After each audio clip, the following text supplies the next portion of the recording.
What's up YouTube? J'espère que vous allez bien. Aujourd'hui, nouvelle vidéo. C'est une nouvelle série qui va être sur ma chaîne. Il y aura quelques vidéos là-dessus sur des tendances culinaires.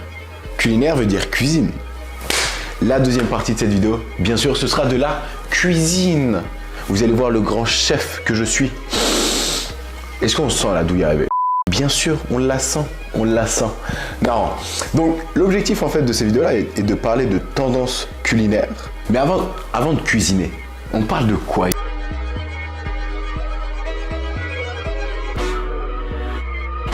L'entertainment est en fait une tendance culinaire qui vise à transformer un repas lambda en divertissement, tout en gardant une nourriture saine et travaillée. Je suis sûr, quand je vous dis ça, vous avez déjà tous des exemples en tête.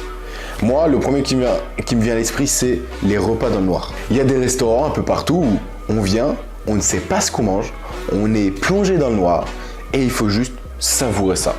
Et en vrai, c'est super intelligent parce qu'en fait, ça te bloque le sens de la vue. Donc, ça va en fait développer ton sens de l'odorat et de l'ouïe. Non, pas totalement. Et du goût. On sait que de nos jours maintenant, on aime que nos plats soient beaux.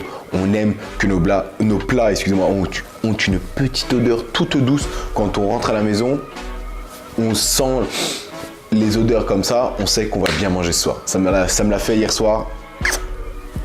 Un délice. Et surtout, Instagram. Quand on est sur Instagram, on voit des recettes. Juste à la vue du post, on a faim, ça nous fait saliver. Donc en fait, les restos dans le noir, ça va vraiment jouer là-dessus, sur le développement des sens du goût et de l'odorat. Mais il n'y a pas que ça, il y a aussi la cuisine design, enfin plus la pâtisserie design. Et quand je dis ça, je pense énormément à Cédric Grolet, qu'on voit de plus en plus sur les réseaux, mais qui fait des pâtisseries, mais juste magnifiques. C'est même plus de la pâtisserie qu'il fait, c'est carrément de l'art. Vraiment, ce qu'il nous propose, c'est incroyable. Ou alors encore maintenant, tous ceux qui font des cakes en forme d'objets, super réalistes. Des bouteilles, des stylos, des sacs.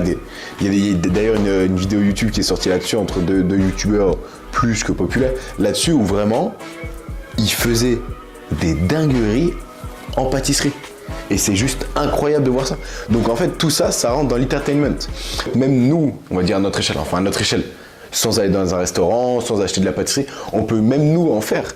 Juste par exemple, faire une entrée d'un pays, un plat d'un autre pays et un dessert d'un autre pays. Ça, c'est pareil, c'est un divertissement, ou alors même raconter une histoire via nos plats. Ou tout simplement, ce qu'on va faire juste après, de la cuisine cachée, ou alors, comme notre deuxième recette, un mix and twist entre du salé et du sucré. Ça se fait énormément, j'en ai déjà vu sur YouTube et même. Mais là, celui que j'ai fait, comment dire que c'est clairement un banger. C'est un banger. Maintenant qu'on en sait un peu plus sur cette tendance de l'entertainment, je bug, il est temps de mettre ça en pratique. Je vais aller me mettre en blouse, parce qu'il ne faut pas se salir. Et le grand chef Étoilé Nils arrive dans un instant. Ok?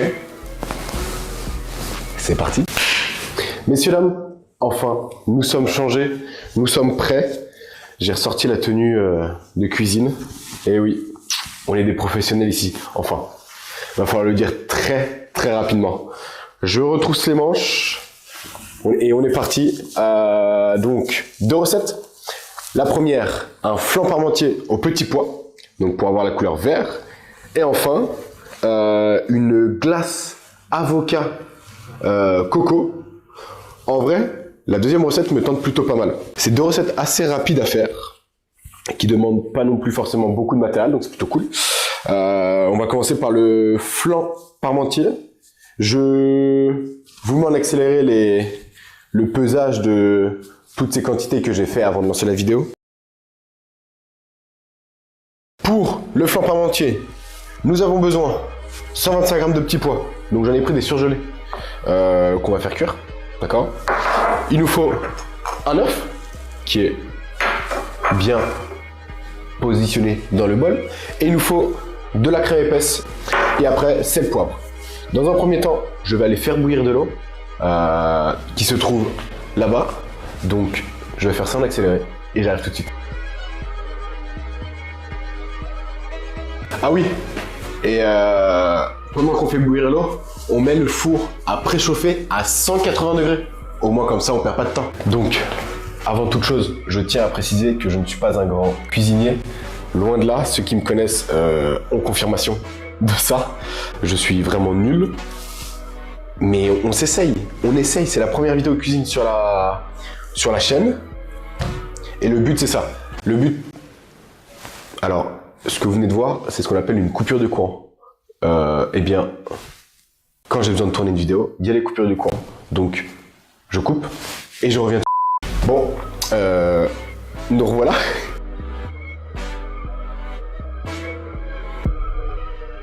Donc, je viens de mettre les petits pois à bouillir, enfin à faire cuire dans de l'eau. Donc, il est 31 à 36, vu que c'est 5 minutes.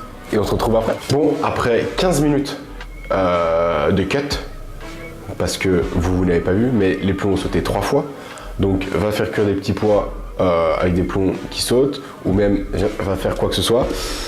En plus des plombs, il faut mixer en fait tout. Les petits pois, la crème fraîche, l'œuf. Sauf que, évidemment, comme c'est très bien rangé chez moi, hein, enfin je jette la pierre à personne, je le range pas très bien aussi. J'avais un mixeur, enfin un mixeur que tout le monde peut avoir chez soi. Donc là où tu appuies, ça mixe. Parce que je voulais pas utiliser le Thermomix, parce que je trouve que c'est de la triche. Donc, eh bien on va utiliser le Thermomix, parce que bon, je vais pas m'amuser à écraser tous les petits pois un par un. Donc c'est simple, on va mettre les petits pois. Donc, hop, je vous ai dit, hein, je suis pas du tout un pro de la cuisine. Ça va être que ça, que des aléas. Et si c'est pas des aléas, eh bien c'est quand je respecte pas du tout la recette. Parce que ça m'arrive aussi de pas du tout respecter la recette. Donc, on met un petit peu de sel, d'accord? Hop, et un petit peu de poivre pour le goût.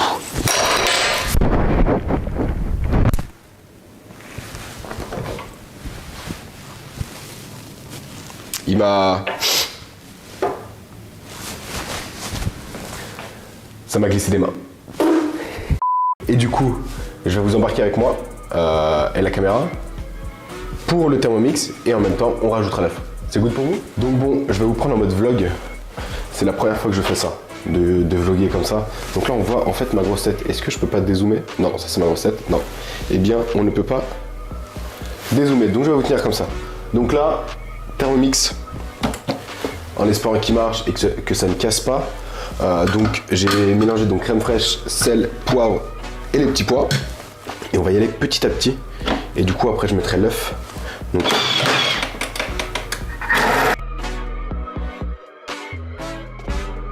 là je pense que c'est déjà bien mixé. On va rajouter l'œuf. On va juste voir ce que ça donne. En vrai, ça a l'air bon. Je rajoute l'œuf. Est-ce qu'on tente de le casser à une main? Putain, faire des vlogs, c'est pas mon truc. Hein. Donc là, on est là.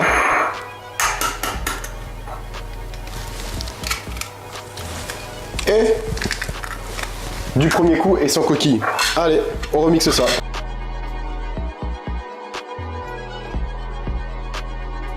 Franchement, c'est beau de ouf.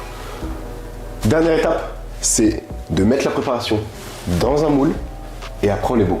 Sauf qu'encore une fois, galère numéro 2, j'ai pas de moule pour les flancs. J'en ai pas individuel des petits. Quoique.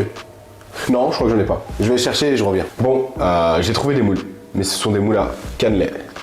Donc quand je vous dis que je suis nul en cuisine, ça va de casser un œuf à mouler quelque chose. Je vous jure, c'est pas possible d'être... Je pense que plus nul, c'est pas possible. Par contre, ça a l'air bon. On va pas faire les difficiles, ça a l'air bon. Du coup, étape numéro, je sais plus combien. Alors, ça a l'air bon à l'odeur. Au visu, pas trop. Donc, on va en faire hop, parce que il en faut pour tout le monde.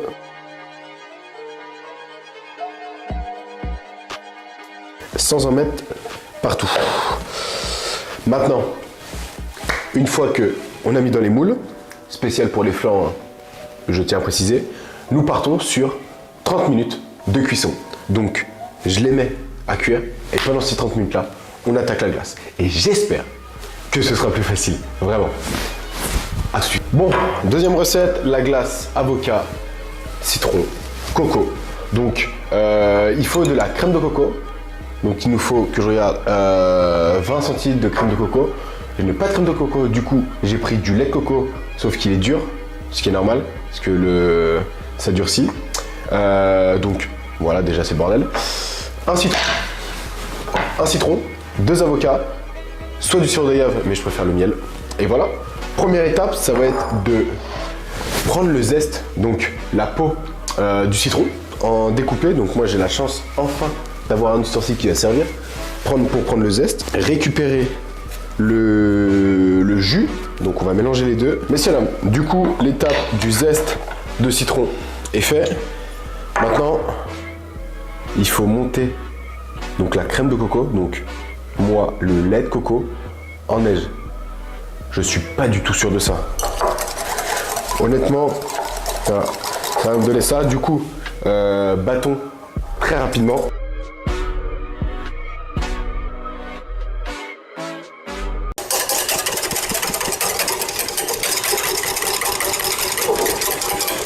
Mais je pense que là c'est bon. Je pense que là, on est plutôt bon. Donc je vais m'attaquer, je vais aller chercher un nouveau récipient parce qu'il faut un nombre de récipients pas possible. Je vais m'attaquer à mélanger, donc, enfin dénoyauter les avocats, en faire une purée, mélanger avec le zeste et le jus de citron et après il faut tout mélanger. Petit conseil que je vais vous donner maintenant, pendant que je fais la recette, ça va être de prendre un plus grand bol pour faire la purée d'avocat. Donc en fait, je vais partir sur mon idée première.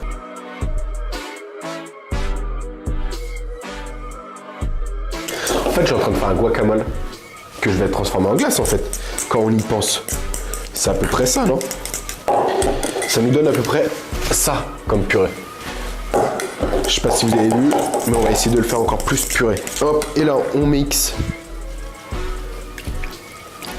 Bon, on va tout mettre. Hein. Heureusement que j'aime le citron. Putain, j'en fous partout. Donc, ça, c'est bien mixé.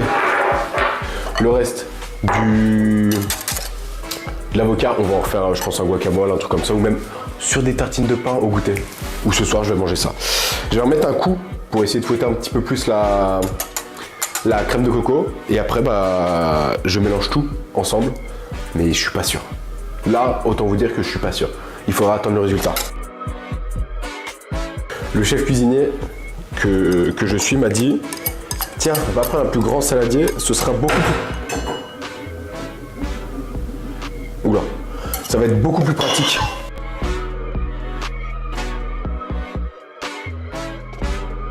Après avoir refouetté ma crème, j'ai l'impression que cette recette est interminable. Je pensais que c'était plus facile. On va bien racler pour pas faire de gâchis, parce que le gâchis, c'est pas la vie. Hop. Et là, on va mélanger donc notre purée d'avocat avec notre super crème fouettée, crème coco, d'accord. Donc là, on essaye de vraiment bien tout incorporer ensemble, histoire que ça ne fasse plus qu'un. Je viens d'aller voir les flancs. D'une, ils ont triplé de volume. Deux, on dirait des champignons maintenant, vu que je les ai mis dans le mauvais ramequin. Donc là, on a bien incorporé donc l'avocat, le citron avec la crème de coco. Donc ça nous fait une belle couleur. Je vais essayer de zoomer pour pas éviter de le faire tomber. On va mettre cette préparation-là au congélateur, d'accord? Donc je vais aller le mettre au congélateur et après donc on attend 1 heure. On se retrouve dans 1 heure. Voir ce que ça a donné. Donc une fois que ça c'est fait, il faudra la remélanger et après il faudra la mettre au congélateur 2-3 heures. Donc on va mettre ça, on se retrouve dans 1 heure. Je suis en train de faire le montage et je viens de remarquer que je n'avais pas activé le micro pour le résultat du flan parmentier. Recette très facile à faire, très rapide à faire. Le temps de cuisson est aussi super rapide, donc c'est agréable, on peut la faire à toute sauce. On peut même le faire en plus grosse quantité comme dans un moule à cake, ça peut être pas mal, je pense que je le referai. Mais voilà, mais si vous le faites prenez un bon moule, pas comme moi. Pas un moule à cannelé, s'il vous plaît. D'accord? Et sur ce, on se retrouve pour le débrief de la glace. Messieurs, dames, enfin, j'ai dû retourner la vidéo. Donc là, on se retrouve 3 jours après le premier tournage. Parce que, eh bien, erreur de débutant, hein, on n'avait pas appuyé sur la caméra. Enfin, je n'avais pas appuyé sur la caméra. Donc en fait, sur cette vidéo, on a eu les plombs qui ont sauté, des brûlures, un bol qui a été cassé, un micro pas lancé, une caméra pas lancée. Donc bon. Donc, reveal de la glace avocat coco, c'est maintenant. Alors déjà, ça nous donne ça. Faut voir si on voit bien. C'est pas très appétissant. À l'odeur, on sent énormément le citron. Vu que... Voilà. Alors, le problème, c'est que c'est un peu dur. Hein. Voilà. Tiens. Ouvre grand ta bouche. Moi, je goûte ça.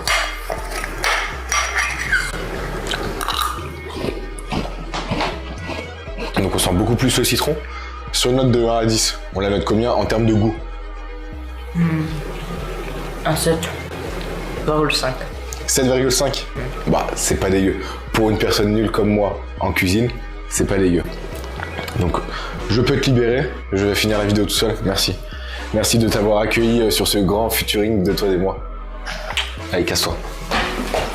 Parce que comme je vous ai dit, je suis nul. Et moi, en vrai, je vais plus mettre un 6. Parce que... Il a réagi. Non, en vrai, ça manque de sucre. Ça manque de... Est-ce qu'il faut que j'ajoute un peu plus de miel ou que je mette vraiment du sucre? Ça, je l'essaierai. Enfin, essayez-le et dites-le moi en commentaire. Si cette vidéo vous a plu, n'hésite pas à liker, à commenter et à partager. Parce que il faut vraiment partager ces recettes-là, parce que c'est des bangers. Et enfin, n'oubliez pas, on s'abonne. C'est pour moi, ça me fait plaisir et ça me pousse à faire d'autres vidéos. Ok? Allez, ciao!